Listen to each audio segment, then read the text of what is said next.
आसमान से बरसी आफत, जिंदगी की आई शामत। तुम क्या किए?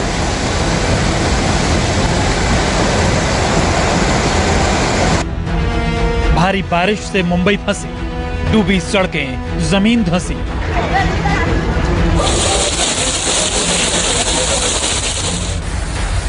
थोड़ी बारिश, बाढ़ जैसा पानी, कब बदलेगी मुंबई की कहानी?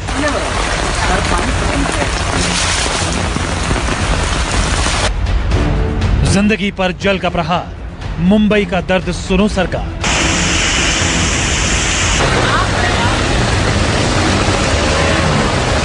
सब रूम में पानी आ रहा था, कुछ टाइम ही नहीं मिला साफ सफाई करने। उनके घर पे है ना, सब जन मतलब जगह पे ही खत्म हो गए सारी, उसमें से एक लड़की बची है। पानी अभी नायर हॉस्पिटल से तो पूरा भरा हुआ है। सड़कों पर सैलाब,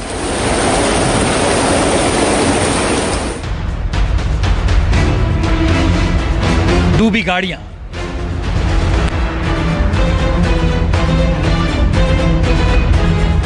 तैरती गाड़ियां,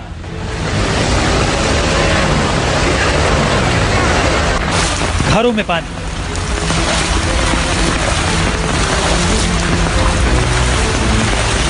ये तस्वीरें मायानगरी मुंबई की हैं। सड़कों पर समंदर जैसा पानी आ गया है, घरों के अंदर से नदियां बह रही हैं, लैंडस्लाइड का मलबा घरों पर आ गिरा, पेड़ टूटकर सड़कों पर बिखरे पड़े।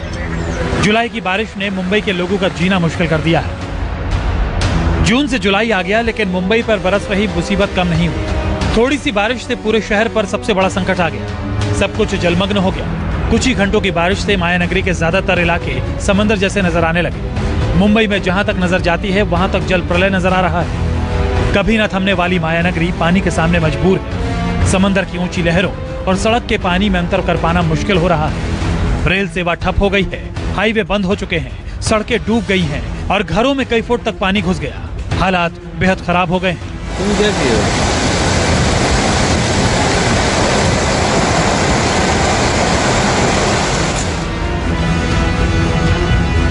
मुंबई के पास पालघर की तस्वीरें सबसे ज्यादा डराने वाली हैं। जहां तक नजर जाएगी आपको सिर्फ पानी ही पानी नजर आएगा। क्या बाइक और क्या गाड़ियां, सब पानी के सामने बेबस है। जहां कभी गाड़ियों की रफ्तार दिखा करती थी, वहां आजकल जल का कब्जा हो चुका है। दुकान, मकान और दफ्तर सब जलमग्न है।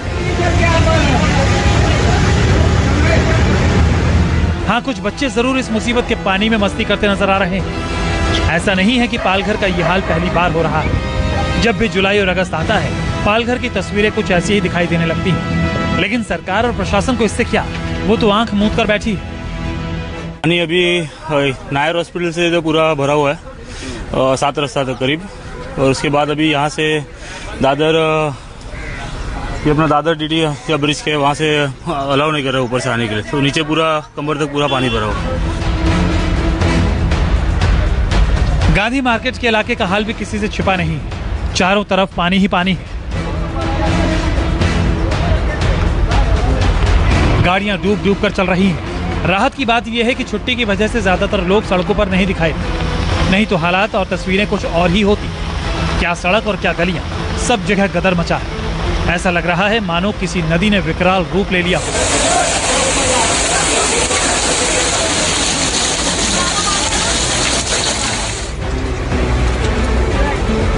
बारिश का सबसे ज्यादा प्रहार बोरीवली इलाके में दिखाई दिया। यहाँ पर पानी इतना ज्यादा भर गया कि कार बिना स्टार्ट किए ही चलने लगी। काफी देर तक ये कार ऐसे ही पानी में तैरती रही। यहाँ पर पानी इतना ज्यादा भरा था कि किसी ने भी कार के पास जाने की हिम्मत नहीं की। हालांकि दूसरी कार ने पास आने की हिम्मत जरूर की, लेकिन वो भी आधे में अटक गई। एसी चालू था, मुझे आवाज ही नहीं आ रही थी।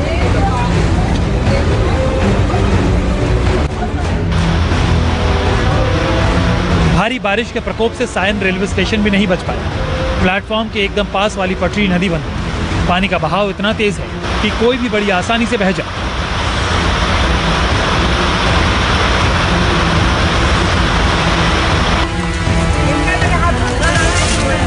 अंधेरे इलाके में सड़कों से होता हुआ पानी लोगों के घरों में घुस गया। पानी इतना ज्यादा घुसा कि लोगों के घर पानी में डूब गए। कुछ तो घर से किसी तरह बाहर निकल गए।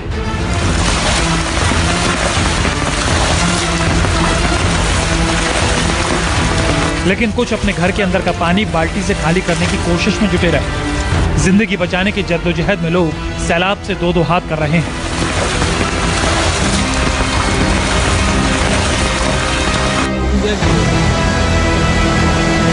भारी बारिश की वजह से जैसा हाल अंधेरी का है, ठीक वैसा ही हाल परेल का भी है। परेल में भी चारों तरफ पानी का प्रहार हुआ है। पानी का प्रलय इस कदर टूटा कि शहर, सड़क और गलियों और हाईवे तक हाहाकार मच गया।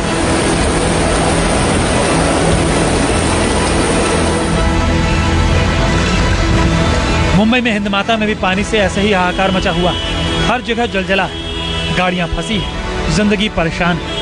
सिर्फ कुछ देर की बारिश ने देश की आर्थिक राजधानी मुंबई के ड्रेनेज सिस्टम को तहस नहस कर दिया और पूरे दिन मुंबई डूबी डूबी दिखाई दी।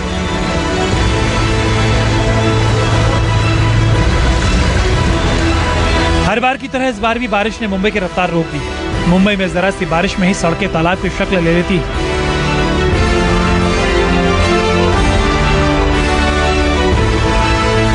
सड़कों पर इतना पानी जमा हो गया कि सड़कों का नामो निशान मिट चुका है। बावजूद इसके इतने सालों से कोई उपाय तक नहीं किया गया।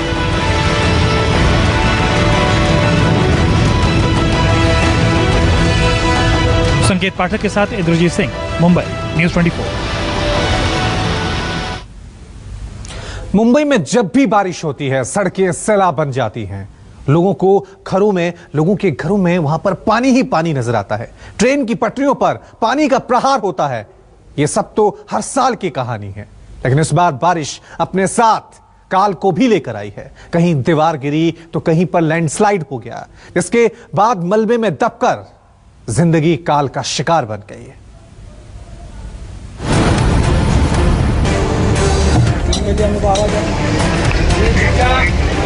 मुंबई तेरी यही कहानी, सड़कों पर सैलाब, आंखों में पानी। कहीं जलजला मुंबई की रफ्तार को थाम रहा है तो कहीं पानी जिंदगानी पर प्रहार कर रहा है। कहीं पहाड़ का मलबा मौत बनकर गिर पड़ा है। जिस वक्त भारी बारिश से माया नगरी तैर रही थी, जिंदगी फंसी फंसी थी, ठीक उसी वक्त मुंबई के एक हिस्से चेंबूर में कुदरत बेरहम बनकर टूट पड़ी। रात के 1 बज रहे थे, लोग गहरी नींद में सो रहे थे, तभी पहाड़ का एक हिस्सा 4-5 घरों पर काल बनकर गिर गया। ऊपर से इतना सारा मलबा आया कि घर के अंदर सो रहे लोग उसका शिकार बन गए। इलाका है पहाड़ी इलाका, ये पूरा यहाँ पर बसा हुआ है और अक्सर इस तरीके की भूस्खलन की घटनाएं यहाँ पर होती रहती हैं। रात 1 बजे के आसपास ये पूरा हादसा सामने आया है, जिसमें 4 से 5 जो घर हैं वो पूरी तरह से जमींदोज हो गए हैं। वो चपेट में आने से कई लोगों की मौत हो गई है। रेस्क्यू ऑपरेशन एनडीआरएफ की टीम अभी भी चला रही है। कुछ स्थानीय लोग हैं, आखिर वो किस परिस्थिति में यहाँ पर रहते हैं और कैसे ये हादसा हुआ, ये हम उन्हीं से जानने की कोशिश करेंगे। भैया ये बताइए कि कब ये हादसा हुआ था और कैसे फिर राहत और बचाव कार्य आप लोगों ने किया? ये रात को 1 बजे हुआ और उसके बाद हम लोग यहाँ पे मतलब देखे सब बचाने का काम हम लोग करना चालू कर दिए। यहाँ पे बहुत सारे मतलब दब गए। हम लोग को मतलब डर भी लग रहा था कि कैसे बचाए, फिर भी हमारे जो थे साथी लोग सब वहाँ पे बचाने का कार्य करते रहे। ये सब बड़े बड़े पत्थर भी गिर रहे थे उस टाइम, हम लोग को भी बहुत रिस्क था, मगर फिर भी हम लोग जितना हो सके उतना किए। फिर यहाँ पे सब लोग बचाव के लिए आ गए हैं। बहुत तेजी से, किसी को मौसम नहीं था, समय नहीं मिला और पहली बात तो मालूम भी नहीं था ये कैसे हुआ है। जब मालूम हुआ बाहर आके देख रहे तो बड़े बड़े पत्थर थे, सब रूम में पानी आ रहा था, कुछ टाइम ही नहीं मिला साफ सफाई करने। परिवार वाले थे, कुछ लोग थे? हाँ, परिवार वाले थे, वो सब परिवार वाले थे। एक घर के है ना परिवार वाले थे उसमें। हाँ, तो उनके घर पे है ना सब जन मतलब जगह पे ही खत्म हो गए सारी, उसमें से एक लड़की बची है। अच्छा, तो इस तरीके से बरसात में आप लोग घर शिफ्ट नहीं करते क्या कहीं पे और, या कोई बीएमसी वालों से कोई बातचीत की भाई कहीं पे बरसात जब तक हो रही है तब तक दूसरी जगह शिफ्ट किया जाए? नहीं, ऐसा तो अभी कभी नहीं बोले हम लोग तो, लेकिन अभी भी हम लोग को धोखा है। अभी भी गिर सकता है, कभी भी गिर सकता है वो दीवार, क्योंकि है ना वो दीवार के पीछे है ना जो बीएमसी वाला दीवार जो है ना, उसके पीछे बहुत सारा चिक्कल और पत्थर बहुत सारा जमा हो चुका है, कभी भी गिर सकता है। एनडीआरएफ की टीम राहत और बचाव के लिए आई। मलबे को हटाने का काम भी रफ्तार के साथ शुरू हुआ। लेकिन तब तक काफी देर हो चुकी थी। कुछ लोग काल का शिकार बन चुके थे। वक्त मैं वहीं पर मौजूद हूँ, घटना स्थल पर आपको तस्वीरें दिखाने की कोशिश करूंगा कि ये बेहद ही पहाड़ी वाला इलाका है जहां पर भूस्खलन हुआ है और करीब 4 से 5 घर इसकी चपेट में आए हैं। रात के 1 बजे के वक्त ये हादसा बताया जा रहा है, जब ज्यादातर लोग सो रहे थे, तेज बरसात मुंबई में हो रही थी, तभी ये हादसा हुआ। और आप तस्वीरों में देखिए कि किस तरीके से जो घर हैं वो पूरी तरह से डैमेज हो गए हैं। और लेकिन आप ये पूरा इलाका देखिए, मैं आपको ये इलाके की तस्वीर दिखाऊं कि ये पहाड़ी के ऊपर का इलाका है और अक्सर भूस्खलन जैसी घटनाएं बरसात के समय में होती हैं।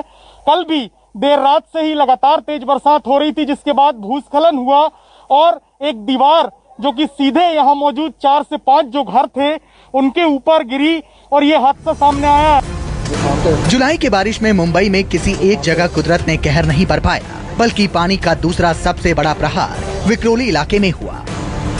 विक्रोली के सूर्यनगर में भी अचानक दीवार गिरने से 8-10 घरों पर वज्रपात हो गया। देर रात से हो रही बारिश मुसीबत लेकर आई है। इस वक्त हम हैं विक्रोली के सूर्यनगर इलाके में और यहाँ पर आप देखिए कि पहाड़ी खिसकने के कारण करीब 5 घरों पे पहाड़ी गिर गई है, जिसके कारण लोग दबे हुए हैं और राहत और बचाव कार्य चल रहा है। फायर ब्रिगेड के अलावा स्थानीय लोग काफी मेहनत कर रहे हैं। स्थानीय लोगों ने एक लाइन बनाई हुई है और देखिए कि किस तरह से रेस्क्यू ऑपरेशन कर रहे हैं। अब तो लोगों को काफी दिक्कतों का सामना करना पड़ रहा है। ये जो बारिश है मुसीबत की बारिश थी। हमारे साथ कुछ स्थानीय लोग भी हैं, उनसे भी बात करेंगे। देखिए रेस्क्यू ऑपरेशन चल रहा है, कैसे एक क्यू बनाया हुआ है, करीब 500 मीटर लंबा क्यू बनाया है लोगों ने और लगातार एक दूसरे से जो रेस्क्यू का मटेरियल है वो एक दूसरे को पास करते हुए रेस्क्यू ऑपरेशन कर रहे हैं, क्योंकि काफ़ी कंजेस्टेड इलाका है, पहाड़ी इलाका है और काफ़ी कंजेस्टेड इलाका है, इसलिए रेस्क्यू ऑपरेशन में फायर ब्रिगेड को काफ़ी दिक्कत आ रही है। और देखिए कि कैसे लोगों ने एक कतार बनाया हुआ है और काफ़ी दूर तक और ये इस तरह की लाइन है और लोग एक दूसरे की मदद कर रहे हैं। ये बताइए कि कितने बजे हादसा हुआ? करीब ये 1:30 से 2 बजे के करीब में ये हादसा हुआ है। इलाका है और इसके बगल में ही पहाड़ी है और चूंकि पहाड़ी का इलाका है इसलिए जो भूस्खलन की जो शिकायतें हैं वो आती रहती हैं। हर साल इस तरह की शिकायतें आती हैं। प्रशासन हर बार नोटिस तो देता है लेकिन कोई ठोस इंतजाम नहीं करता, जिसके कारण इस तरह के हादसे हर साल होते रहते हैं और हर साल लोगों की जान जाती है।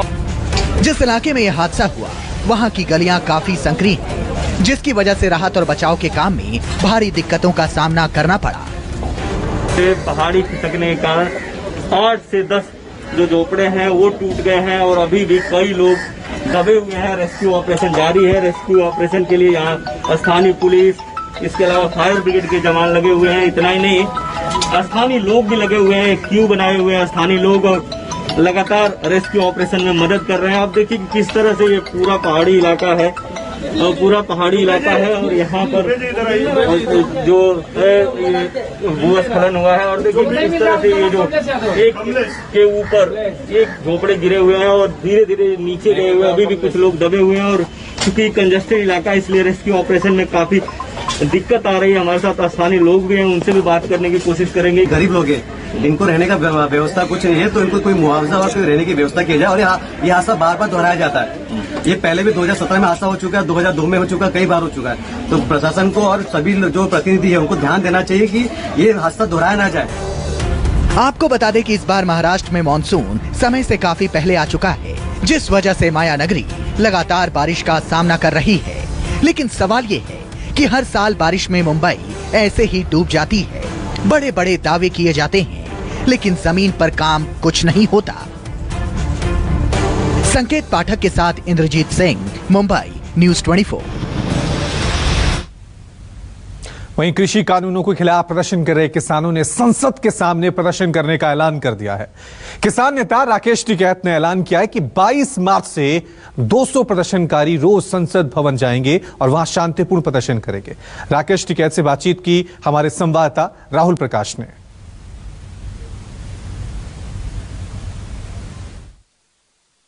किसानों का एक बार फिर मार्च है संसद में, जिस तरीके से मानसून सत्र है, क्या रणनीति रहेगी? हालांकि ये विषय ऐसा भी है क्योंकि पुलिस को चिंता में डाल दिया गया है क्योंकि मीटिंग का दौर भी है, लेकिन आगे की रणनीति कैसे होगी? क्या वाकई में सफल हो पाएगा मार्च? मेरे साथ राकेश टिकैत जी हैं। सर, तस्वीर इस बार कैसी है, क्योंकि इस बार ऐलान किया है कि 22 मार्च को 200 के करीब आप जाएंगे, शांतिपूर्ण बात की है इस बारी, तो कैसे भरोसा करें? क्या हम पहले कोई क्रांति की बात कर रहे थे? हम पहले भी तो शांति से ही गए हम, अब कभी शांति से जाएंगे, 200 लोग जाएंगे शांति से। क्योंकि पिछली तस्वीर आपने देखी 26 तारीख को जिस तरीके का हुआ था, कहीं ना कहीं इस बात का जो आज मीटिंग है आप लोगों की, उस मीटिंग में वो ऑप्शन आपको दे सकते हैं कि आप प्रदर्शन करें, शांतिपूर्ण करें, क्योंकि जंतर मंतर है नहीं, संसद सत्र चलेगा, तो आप लोगों की रणनीति क्या है? हम तो वहाँ पार्लियामेंट पे जाएंगे और शांतिपूर्ण तरीके से जाएंगे और अपना शाम को फिर वापसी आ जाएंगे, अगले दिन फिर 200 लोग चल जाएंगे, बस से जाएंगे, DTC बस ले लेंगे। पिछली बार भी तमाम चीज़ें हुई थी, लिखित में आश्वासन दिया गया था, लेकिन तस्वीर बदली भी लगी थी। तो आप अगर बात कर रहे हैं, मानसून सत्र चलने वाला है, सुरक्षा व्यवस्था भी है और मार्च की बात कर रहे हैं, तो ये भरोसा क्या दिला पाएंगे इस बारी की शांति रहेगी? हम ये कह रहे हैं कि पहले ही हमने कुछ गड़बड़ करी क्या? पहले क्या गड़बड़ करी हमने? हम तो पहले भी शांति से थे, 8 महीने से बैठे, शांति से ही तो बैठे। झगड़ा करते तो झगड़ा तो एक दिन का हो, 8 महीने से बैठे, किसी को कुछ कह रहे हो। हम लाल किले पर तो हमारा जाने का था नहीं प्रोग्राम, लाल किले पर कैसे चले गए थे 26 तारीख में? यही तो लेकर गए थे कि लाल किले पर चले जाओ, भाई जाना होता हम पार्लियामेंट पर जाते जहाँ कानून बने। तो अभी जो रणनीति है आप लोगों की, क्या रणनीति है? क्योंकि 200 आदमी जाएंगे, आज मीटिंग है दिल्ली पुलिस से, उनसे बातचीत करेंगे और 200 लोग वहाँ पे जाएंगे हर रोज। ऑप्शन कुछ आपको देते हैं, ऑप्शन लेंगे या अपना जो आपने सोचा है वही? तो वो कोई एडवाइजरी बॉडी के मेंबर नहीं है दिल्ली पुलिस हमारी के, वो ऑप्शन देगी हम उसको ले लेंगे। हमारा तो कानून वापसी करवा दो, उन्हीं की बात मान लेंगे हम। 8 महीने का वक्त हो गया है, हम भी आपको देख रहे हैं, आप जिस तरीके की तस्वीर देखने को मिल रही है कि किस तरीके की तैयारियां हैं, किसान आने लगे हैं, 200 आप संख्या बता रहे हैं, किस तरीके से ये मूवमेंट रहेगा? मूवमेंट रहेगा शांतिपूर्ण तरीके से रहेगा और सिंघू बॉर्डर से हम 200 लोग जाएंगे। तो ये क्या मैसेज देना चाहते हैं 200 जाने के बाद, क्या मैसेज देना चाहते हैं? हाँ, मैसेज देना चाहते कि पार्लियामेंट पर हम गए, मैसेज देना चाहते। ये चिंता पे डाल दिया है क्योंकि सरकार सुन नहीं रही है, बातचीत के दौर की बात नहीं रही सरकार सुन नहीं रही, देखेंगे कब तक नहीं सुनती, 1-8 साल में तो सुन ही लेगी। 8 महीने का वक्त अब टिकैत जी हो गया है, आप लोग लंबा संघर्ष कर रहे हैं, जो अपनी मांग है। सरकार बन जाए 5 साल चलाएगा, फिर 5 साल चाह, फिर 5 साल चाह, वे हटा ही नहीं हट रहे। आंदोलन वाले क्यों हट जाएंगे? इन्हें भी चलाने दो ना, चलने दो, इनको भी लंबा चलने दो। तो कानून की जो मांग कर रहे हैं आप, उस पर ही आखिरी चर्चा है? हाँ, उस पर ही आखिरी चर्चा है। पुलिस किस तरीके से डील करेगी, आप लोगों को किस तरीके से? क्या पता कर लेगी पुलिस, क्या हमारे कहने से करे पुलिस, तो जो सरकार कहेगी ऐसे करेगी। मतलब आपने 22 तारीख को जाना ही है? हाँ, जाना है। और शांतिपूर्ण? बिल्कुल, राकेश टिकैत जी हैं। तस्वीर वही है कि किसान लंबे समय से एक लंबा संघर्ष है और संघर्ष आगे भी उसी तरीके से चलेगा, क्योंकि 22 तारीख का जो आह्वान है, शांतिपूर्ण मार्च की बात की गई है, लेकिन दिल्ली पुलिस के साथ मीटिंग का दौर है, उसमें ये ऑप्शंस की बात की जा रही है। जहाँ तक सुना जा रहा है कि किसी तरीके से इनको एक ऑप्शन दिया जाए कि एक जगह शांतिपूर्ण किया जाए, लेकिन साफ है टिकैत साहब जिस तरीके से बता रहे हैं कि मार्च संसदीय होगा और शांतिपूर्ण होगा। कैमरा नवनीत राय के साथ राहुल प्रकाश, न्यूज़ 24 दिल्ली। एक तरफ जहां कांग्रेस में कला जारी है, तो वहीं दूसरी तरफ मिशन 2022 में अकाली दल हिंदू वोटरों को साधने में जुट गया है। आज हिंदू संगठन से जुड़े कई लोगों ने सुखबीर बादल को सम्मानित किया। उनसे बातचीत की संवाददाता विशाल एंग्रीश ने। एक तरफ किसान दिल्ली की सड़कों के ऊपर बैठे हुए हैं, दिन रात एक करने में लगे हुए हैं कि उनकी बात सुनी जाए, वहीं पर दूसरी ओर कल पार्लियामेंट शुरू होने जा रही है, जहां पर श्रोमणी अकाली दल एडजर्नमेंट मोशन लेके आ रहा है। बिजली बिलों के खिलाफ भी बोला जाएगा जो केंद्र सरकार ने एजेंडा पेश किया है, और दूसरी तरफ जो कांग्रेस है, कांग्रेस आपसी कलेश में उलझी हुई है। फिलहाल हमारे साथ बात करने के लिए श्रोमणी अकाली दल के अध्यक्ष सुखबीर बादल मौजूद हैं। बादल साहब, ये बताएं कि एक तरफ किसान लगातार ही दिन रात एक किए हुआ है, दिल्ली की सड़कों के ऊपर बैठा हुआ है, दूसरी तरफ पार्लियामेंट शुरू होने जा रही है, आपने एडजर्नमेंट मोशन मूव कर दिया है, स्पीकर को दे दिया है। जो हालात देश की है, सारे किसान सड़कों पे हैं, पिछले 1 साल से वो वहाँ बैठे हैं और सेंटर सरकार को कोई फ़र्क नहीं पड़ रहा। मैंने श्रोमणी अकाली दल जो किसानों की सबसे बड़ी जथेबंदी देश की है, हमने एडजर्नमेंट मोशन मूव किया है और हम रिक्वेस्ट करते हैं सारी पार्टीज़ को कि हमारा साथ दे और मोदी सरकार के खिलाफ ऐसा माहौल कराएं कि वो मजबूर हो जाए कि वो कानून वापस ले। कहा जा रहा है कि डीएमके, सीपीएम और बीएसपी ने आपको समर्थन दे दिया है। कई पार्टियों ने हमें समर्थन दिया है, वो हम कल जब रिजर्व पेश होगा देखते हैं कि सेंटर का क्या रवैया होता है। तो इसी तरह एजेंडे में आ गया है बिजली बिल का अमेंडमेंट बिल, जिसमें कहा जा रहा है कि किसानों को, दलितों को जो फ्री बिजली मिलनी है वो नहीं मिल पाएगी। इसमें कितनी सच्चाई है? ये एक बहुत खतरनाक बिल है। ये बिल से मोदी सरकार सारी पावर स्टेट्स की अपने पास रखनी चाहती है। जो हमारी कॉन्स्टिट्यूशन है उसके सही महीने से ये अगेंस्ट है। जो स्टेट्स की जिम्मेवारी है वो स्टेट्स को छोड़ना चाहिए, और ये कानून जब आ जाएगा तो बहुत बड़ा नुकसान देश के होगा। इसके लिए हम पूरी यत्न करेंगे ये कानून पास ना हो। राज्यसभा और लोकसभा में आपने अपने सांसदों को व्हिप जारी कर दिया है? सारे किए, हमने पहले भी व्हिप जारी किया था, और जब हमने के कानून लगे हम ही थे जो उन्हें आवाज उठाई थी, वोट उठ पाई थी। मैं अपील करता हूं दूसरी पार्टी को, वॉकआउट मत करना, वोट खिलाफ डालना। कहा जा रहा है कि जिस तरह से किसानों ने मार्च करने की बात की थी कि हम पार्लियामेंट तक जाएंगे, 200 के जत्थे बना के जाएंगे, लेकिन उनको शायद आगे ना जाने दिया जाए। हर वर्ग को राइट है डेमोक्रेसी में प्रोटेस्ट करने का, पर ये जो हाई हैंडेडनेस है इस सरकार की वो। नमस्कार, मैं हूं मानक गुप्ता। अगर आपको हमारा ये वीडियो पसंद आया हो तो इसे लाइक और शेयर जरूर करें, और हाँ, हमें सब्सक्राइब और फॉलो करना ना भूलें ताकि आप देश और दुनिया की कोई खबर मिस ना करें। तो जुड़े रहिए हमारे साथ और देखते रहिए न्यूज़ 24।